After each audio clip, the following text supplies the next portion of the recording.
Emyinyeto eteranira ha bureeberezi bwa Ankole omu Ekiteerane nehiga kwetantara ebitokooza bwongo hamwe n'abantu abari kubahabisa okubiha muhanda gw'amazima.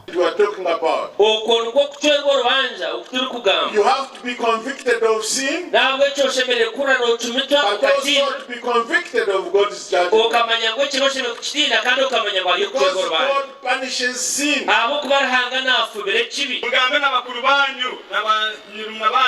Tell them that it is time for men to rise up and serve the Lord.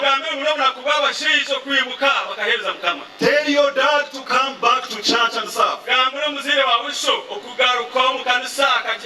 Abagamba abandi nka Bishop Geoffrey Musisi nawe yongere kugura emyinyeto okubashemera kurira kariya mukama omu bari kurabamu. You belong at the royal family of God.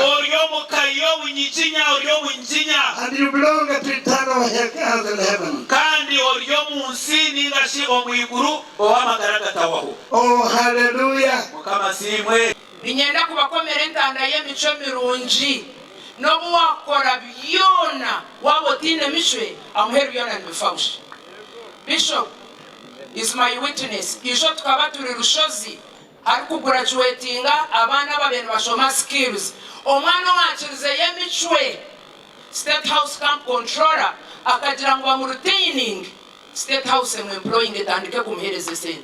Bishop Sheldon niyo tebekanise Ekiteerane ekyo mu rundu rw'11 ahabwa ubureeberezi bwa Ankole ayongere yahiga emyinyeto kumanya emyogo endijo baba bari mu mashomero kibahwere nyensya.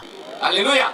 So when you are in schools, learn other skills other than the academic. It is very, very important. Friends, believe me that the sin does not offer what it promises. Will promise. Ekiteerane eki nekyo kuhendera izoba lya nyenkya kare. Gashaka Michael tumwakire.